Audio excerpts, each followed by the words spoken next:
This is the Sally on Sports Roundup. All right, guys, how you doing? This is your Sally on Sports Roundup for this week. It is divisional round time in the NFL playoffs. Our divisional round is now set. We have our dates and times for everything for the divisional games. Kicking it off on Saturday the 20th at 4:30 is going to be the Houston Texans and the Baltimore Ravens from Baltimore. Then the nightcap is out in San Francisco. It's an 8:15 kickoff Eastern Standard Time between the Green Bay Packers and the host San Francisco 49ers. To the games on Sunday. First game up is at 3 o'clock. It's at Ford Field in Detroit between the Lions and the Tampa Bay Buccaneers. And finally, the nightcap is going to be probably one of the more entertaining games of the weekend.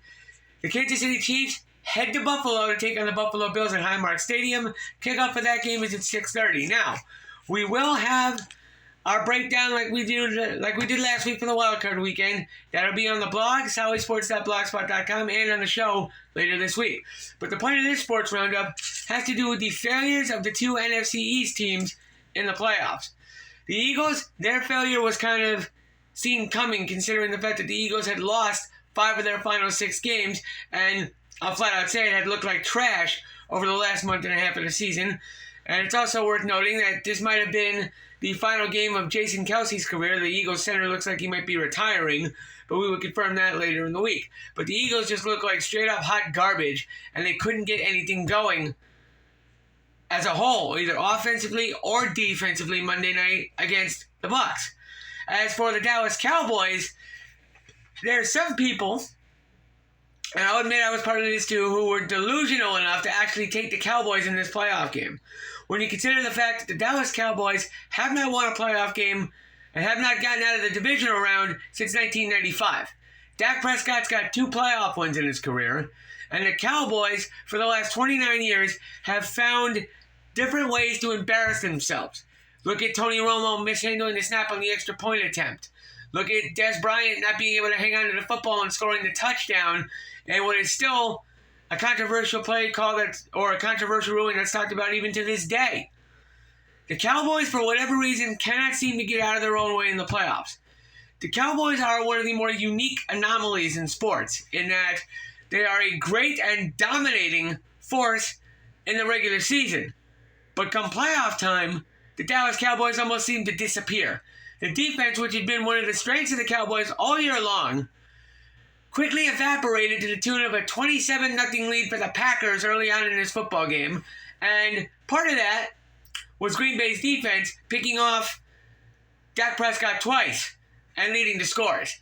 And a lot of that had to do with the fact that Dak kept trying to force feed in the first half CeeDee Lamb. I mean, it worked out with Dak and CeeDee Lamb in the second half of the ball game, but by that point, the game was already out of reach. And it was a pretty much foregone conclusion that Green Bay was going to be going to San Francisco next week in the divisional round. That's just how bad the Dallas Cowboys play. I don't know what it is. And maybe there's somebody else out there, Cowboy fan or not, that can explain this to me, and please do. Facebook.com/SallyOnSports. Twitter @SallyOnSports. We can talk about it next week on the show.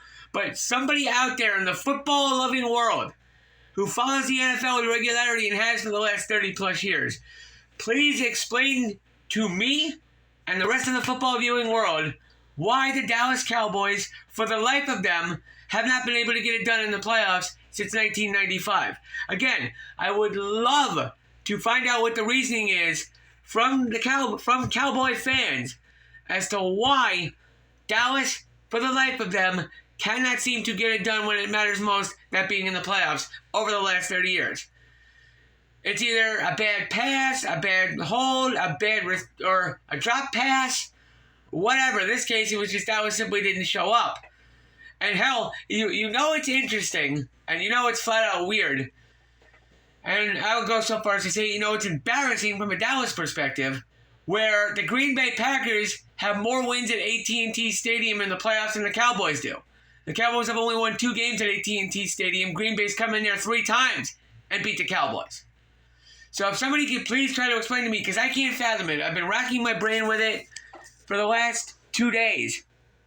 Even I can't figure out why the Dallas Cowboys, for whatever reason, seem to choke in the playoffs. If you can figure it out, or you have a working theory as to why the Cowboys can't get it done in the playoffs and haven't been able to in the last 30 years. Facebook.com/SollyOnSports, Twitter @SollyOnSports. Let us know.